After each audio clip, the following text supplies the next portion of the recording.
That is immediately what he gets afterwards. Because that's all he was doing was just trying to kill him just cause. Yeah, just because. And the armadillos are not fast. They be minding their own business. Slow.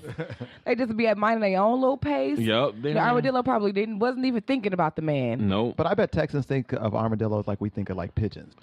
Maybe. You think so? Just like pests. No, but it's like they don't serve no purpose. They just there. But I'm not saying you should shoot them. I don't shoot no pigeons. No. I'm just saying. No, I feel like a pigeon is way more of a pest than an armadillo. Oh my God. Way more. I'll take an armadillo over a pigeon any day. Any day. Pigeons carry diseases. They nasty feathers. They poop on your car and on your everything. And if you stand still long enough. Yeah. All right. And you, even worse. I ain't never heard of nobody shitting on armadillo shitting on nobody. Or armadillo shit on somebody's car. I ain't never heard that. God damn it! This armadillo and shit on my car. I'ma shoot him.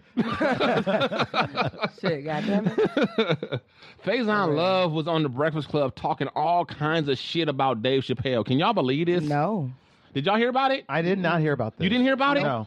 Oh, I wish I should have tried to get some audio. I'm totally gonna Google this when we. Oh man, yeah. I just thought everybody, because it's been all over the place. I thought everybody knew about it. I didn't even think to get the audio. I did see something about Faison Love, but I didn't really. So he came for Chappelle. He came for Chappelle.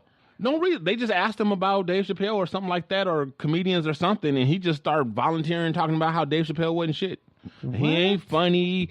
He's manufactured by white people, and just all kinds of crazy stuff. Just like he called him a clone. What? I'm like, and like you of all people, right? What? Big Worm? So you know what? Big Worm got offered a Netflix deal. You know what they offered him? What? A 40-ounce, a bucket of chicken, and a pack of Now-Laters. That's a good joke. That's what they offered him for his Netflix. That's how funny he is. Right? And he talking about Dave Chappelle. Wow. Yeah. Man, wow. Nigga, please. Maybe he's just trying to get some attention. I guess so. He got it.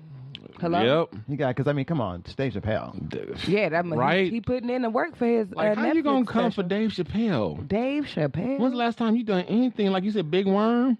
When the last time anybody seen him do some stand up? I seen Big Worm at the fish market. That's the last time I seen him. I can't remember the last time I saw Faison Glove, but the last time I saw his career was on the side of a milk carton. Oh. Wow.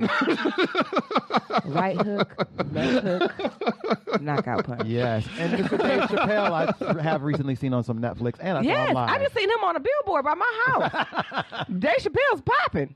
I was like, damn, I got to get Netflix. Now, Tony Rock came on a few days later, and he gave Dave Chappelle all kind of love, and, and pretty much everybody else. You know what? Props to Tony Rock, because that boy has been working hard. Like, he has been working really, really hard. Like, I feel like every time I turn around, he got a new job. Yeah. He is grinding. He is never relied on his brother's name. He's trying to do his own thing. He is. He's not trying to get in that shadow.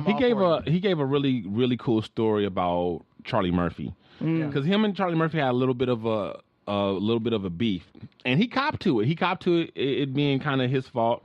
Tony Rock did. He said that they were on tour together, and Charlie Murphy wanted to change the order of stuff, and Tony Rock made a big deal out of it. He said he was backstage just like mouthing off, saying, he don't want to follow me, whatever, motherfucker don't want to follow me, and this and that, and whatever, and talking all big and bad to just whoever would listen.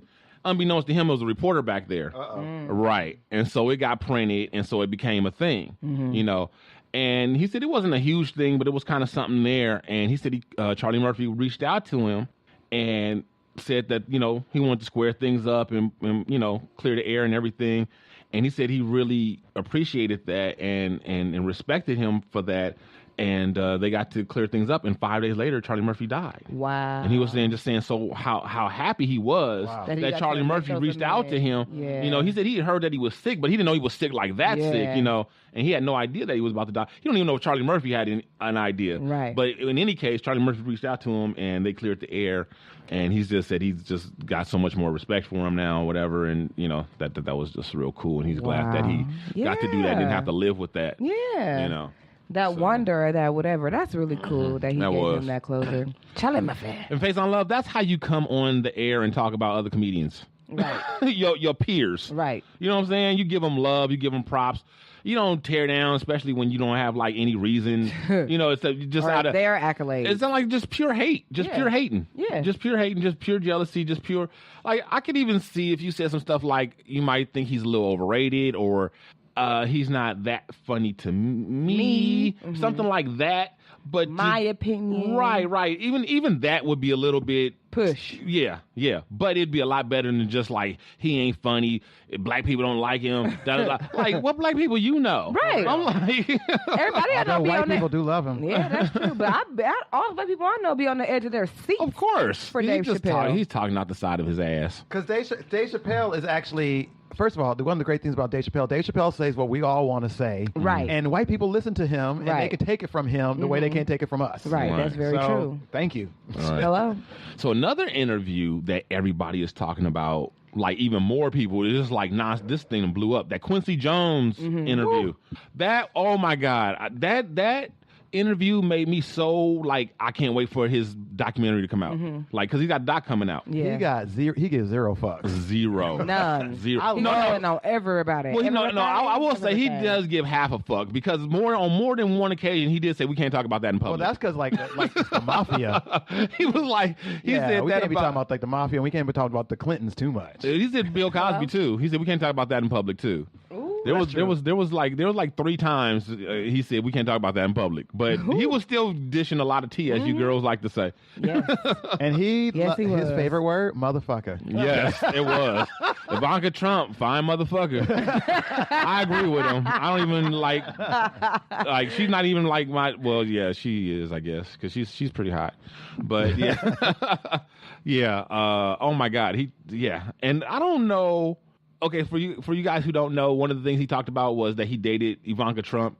Now, the way he recanted the story, I don't know if that qualifies as a date. No. Because he said that a third party said that Ivanka wants to go to dinner with you. Motherfucker, I want to go to dinner with you, but I don't want to date you. Right. You know what I'm saying? You're Quincy Jones. Hell yeah, I want to go to dinner with you. Hello? Just because somebody wants to go to dinner with you, Quincy, don't mean that they're trying to date you.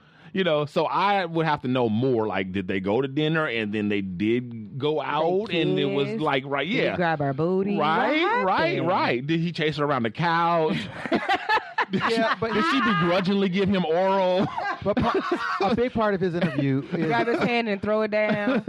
A big part of his interview is a lot of hype, though. Because he is like, you ask, like, what's your greatest success? Everything. Right. Oh, yeah. Did you have any failures? Nope. Not a single thing. Right. Wasn't there anything that you thought would be better than it was? Nope. I did everything right. Motherfucker, what you talking about? I'm Quincy Jones. Right. Do you think that it was like a little bit of like controversy for his documentary that's coming out? You think it could have been like that too? I don't think it hurt that. I don't know if that was. I think that could have been a serendipitous kind of side effect. I think he was just being Quincy Jones. Yeah. That's what I think. I think Quincy Jones is kind of, he's 85-year-old legend. He gonna hype himself up a little bit and this and that, and he got a bit of an ego and all that. He gonna stroke it and all that. He's a musician. Let's not forget. They all. You can get rich. You still the same person. He's from where he's from, and I've heard many stories about Quincy Jones being the guy that's in this interview, and not in a bad way. In a good way. Right. Like he don't care. Like I've accomplished everything I need to accomplish. Who I need to please. Yeah, he's 85. Most people that he really dished some really serious stuff about are dead. Right. Mm-hmm. So. Yep. He talked about Richard Pryor having sex with Marlon Brando and who else? Marvin Gaye, Richard and Marlon Brando and James Baldwin and. He was going there. You didn't read that part? No, hell no. You guys should see. She's looking between me and Pip, going back and forth, and she's clutching her pearls. She's just throwing names out. They fucking with me. Oh no, no, this is real. Yeah. He was. We seen he let loose. He let loose. Yeah, he was candid. He was. Yeah, and that little bit of art, that was not even a big article. And for the length of it, for him to drop the bombs he did, that was some shit because people don't be doing that these days. This is only the second most candid celebrity interview I ever read, actually. The most candid celebrity interview I ever read was Bronson Pinchot. Oh, really? I'm gonna have to share that link with y'all because Wow. it is so good. I think he's mentioned this before. He tells it all. He told everybody he worked with Eddie Murphy, Ben Midler, and people still alive. And he was straightforward. Wow. Like, no, she was not nice. She was this, and he was this, and I had an ego. And I'm like, man, nice. tell it. Let me know. Give me the real. So I'm like, okay, I wonder what the documentary gonna be like if he letting loose all like this in this little interview. Like, Right? man, Tearing down the Beatles. And right? Oh, he said the Beatles were trash musicians. Like, That was crazy. no, I always were like unimpressed. But I mean, I'm nobody. You know what I'm saying? I always like would hear them and didn't think that they were like I didn't get it. You know, and I just figured because I'm not a musician, so I don't know anything. What do I know? And then he said that, I was like, oh, that's why. I like the Beatles. The Beatles songs, they had some well-written songs, and they were well-produced. That's what was the thing about the Beatles. It wasn't that musicianship. Yeah. Well, you heard he was talking about how somebody else would come in and lay down the drums and stuff for people. Like, he's like, that don't sound so bad. He's like, motherfucker, that ain't you. That's why it don't sound so bad, because that ain't your ass. You know, playing motherfucker. Yeah, he even went after you too. What? He even went after you too. Oh yeah, he did. And I was like, again, like these like the gods that are still like with us. And he's like still Bono. and he's still tight with him. He's tight with Bono. Bono is he's Bono's kid's godfather or something like that. Yeah, but they asked him, like, you think Bono's, you think you two still good? He just He's like, shakes his head, no. Well, But Bono probably know it. You know? that's sort of what it seemed like. That's what Quincy was saying. Like, yeah. and then they spread too thin. They doing this, they doing that. Yeah. And he talks about that also with like the music today too. I ain't crazy. Like, I done told that motherfucker. I done told that motherfucker. I like Quincy. One of my favorite quotes I ever heard about Quincy Jones is when he talks about like how him dating women. Yes, He that's only the part dated that a got young me. woman. Yeah, that's the part that I got sidetracked on. I just went to a whole nother article. Like, what? He only Click dated back. young women. Rabbit hole, here I come. That's what Wow. keeps him Yes, young. the only reason he won't date a girl that's younger than his granddaughters. So I think his granddaughters are 26. So his girlfriends have to be like 30 and up. They got to be old enough to be the big sister of his granddaughter. Right. Well, he know he not getting married again, so he just trying like, yeah, all right, I feel you. Good on you. He got some ethics. Just only because his grandkids was like, Right. look, I'm trying to bring home these 18-year-olds. I'm 26. God damn it, Grandpa. I know Quincy Jones could pull an 18-year-old if he wanted.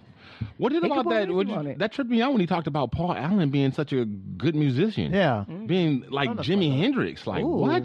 That was crazy. Well, but that was part of the art interview that made me go like, damn, who he be hanging out with? Everybody. It seemed like he just hang with any fucking body he wanted to. Yeah. Like he Jones, he just hang out any and every. He could just drop names. Yeah. Like galore. Yeah, like, I just got off the phone with Queen of England. Yeah, I'm like reading this article. I'm like, damn, Quincy, do you know any regular motherfuckers? Is everybody you know like a mega star? Right? Yeah. They are somebody. Hold up, Richard Branson wants some sugar. Hello? It's like I got the feeling like even Quincy Jones, like even like his servants and male people are like ex-celebrities. Right. You know what I'm saying? Like child stars that you ain't seen them. And Right. like Britney Spears is like his nanny or some shit. Right. He's like, hold on. Obama trying to get me to go to lunch. Right. Set up this golf date. Hello, Obama? Yeah. I gotta go golfing. Let me call my chauffeur. Okay. Tevin Campbell. Right. Can we talk? I need you to drive me and Obama to golf. Can we talk for a minute, Tevin? Just for a minute. That is hilarious. Oh, man. All right. Well, we covered a lot this show. And now it's time for the new segment that is sweeping the nation, the 4D segment, Dejan's Dating Do's and Don'ts.